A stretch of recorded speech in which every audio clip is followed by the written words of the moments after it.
So everybody's out there asking, what happens to Homelander in the comics? Does he live? Does he die? Does he ally himself with Billy Butcher and the boys and destroy Vought American? Here's the answer to your question. So let's take a step back for a second and let's talk about Compound V, Johann Vogelbaum, and a guy named Stormfront.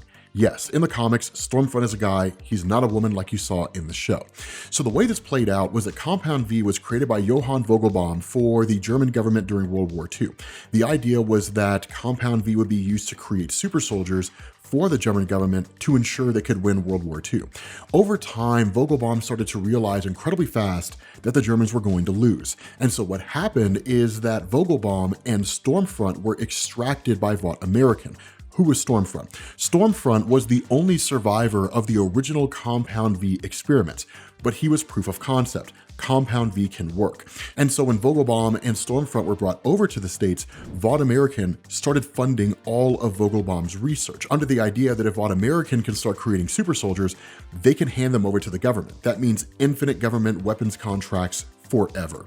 And so while Vogelbaum was working on Compound V and trying to find ways to perfect it and all that kind of stuff, that what they also did is they took some of the DNA of Stormfront and started trying to synthesize superheroes. Homelander is the first successful attempt at that. And that's why in the comics, the powers of Homelander and the powers of Stormfront are almost identical. And so for the first 18 years of his life, Homelander is literally raised in a bunker in South Dakota with a nuclear bomb present at all times. And that nuclear bomb was there for two reasons. The first was because if things went sideways, Vought American could detonate the bomb, they would kill Homelander, they could pass off the situation on whatever line of logic they wanted to use and start over again. The second reason why it was there was because Vought American didn't fully understand the powers of Homelander, that as he grew, his powers grew as well. And so once they did start to realize that a nuclear bomb wouldn't do anything to destroy him, what they did is they came up with a backup plan. That'll be important because that goes to the explanation of what happens to him in the comic books. And so eventually Homelander is released, quote unquote, by Vought American, and he's presented to the world as what you and I would describe as being Superman, essentially, right? Like an alien that crash landed on Earth, and he has all these powers that are fantastic, and he's there to lead humanity into a brighter future. And he kind of ushers in this era of the superhero, with the general public being none the wiser to the fact that they're all being created by Vought. But all these different superheroes start popping up all over the place. Some of them are brought onto the Seven, Queen Maeve, Black Noir, different things like that. And it's during this time that you start to see that there are two things going on with Homelander, that he's struggling with a kind of identity crisis, but that he is also a narcissist with sociopathic tendencies. He didn't really see people as people. And so this was shown in the comics in some similar ways that you see in the TV show. The most obvious example is Starlight, when she's brought on to the Seven. Now in the comics, Homelander was a part of that. But there's also the whole situation with Queen Maeve, that when you look at the show, Queen Maeve is disillusioned with Homelander because of the whole incident with the plane and the passengers dying and all that kind of stuff. In the comics, it was different, but similar at the same time. In the comics, that situation played out as a way to show that superheroes were just not as effective as people thought they were. And they certainly weren't capable of being the kind of superheroes that we would expect, right? Like grabbing the plane and landing it down safely and all the passengers come down the chutes and all that kind of stuff. It was just designed to show that they were inept. Queen Maeve's disillusionment with Homelander actually came by way of a pretty sadistic trick that he played on her. That what he did is that when she was brought onto the team, she was infatuated with him. And so he basically brings her down to a room, promising her that the two of them are going to start touching naughty bits. He blindfolds her, then he replaces himself with Black Noir. Then he starts taking pictures of her and Black Noir together. Then he circulates the pictures around.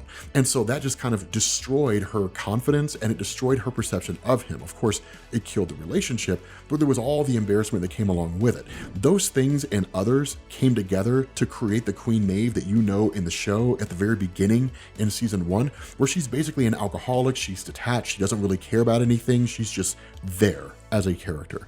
But the other ways in which this kind of narcissism and these sociopathic tendencies really manifest are like how he treats other members of the Seven, that there is this idea that he cares more about money than anything else. There's actually a scene in the comic, I don't remember if it's in the show, where I think he tells like A-Train or the Deep or one of these guys, don't mess with the money, right? So he's very much raised by Vought American to believe that he functions because they allow him to. But over time, specifically after his encounter with the boys, all that starts to change, because once he is provided evidence by the boys of what his real origin is, that he was effectively engineered, that he is not this guy who is an alien or he doesn't have any kind of an interesting story or anything like that, that he kind of starts to go nuts and he starts to lose faith in Vought American.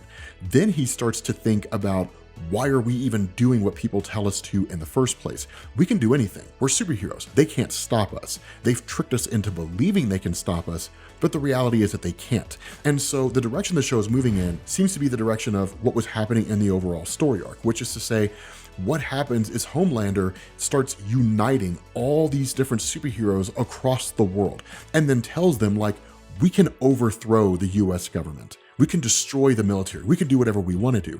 And so they basically orchestrate a coup d'etat. That leads to the boys intervening. Now, what ended up also happening here is that the US government had always been prepared for what would happen if superheroes went rogue. Because while Vought American was always trying to secure weapons contracts, the reality is the government never really trusted superheroes. They never really believed that superheroes could be effective for a variety of instances, right? The whole 9/11 plane incident, different things like that.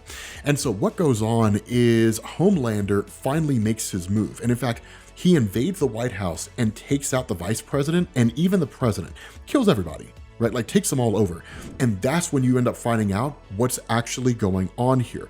That when Vought American came to the realization that Homelander couldn't be killed with conventional weapons, they cloned him. In fact, they used the DNA of Stormfront to create another version of Homelander, but one that was more powerful. That was Black Noir. And the idea was that Black Noir would basically just keep an eye on Homelander, and if things ever went sideways, that Black Noir would kill Homelander, and then he would replace Homelander, so nobody in the general public would be aware of the fact that Homelander was dead and gone.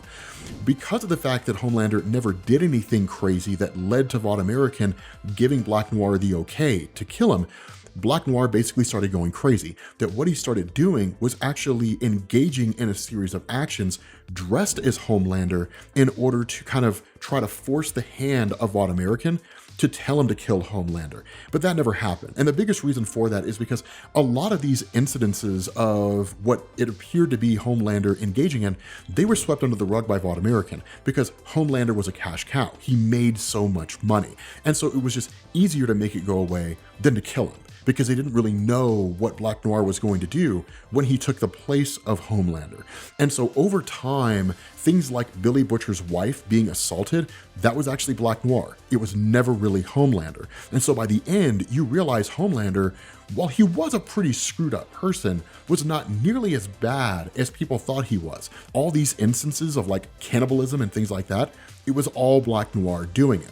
Once this exposition comes, right, this explanation comes to Homelander, he actually attacks Black Noir. But because Black Noir is more powerful than he is, Black Noir kills Homelander. He literally rips his head off, tears his body apart.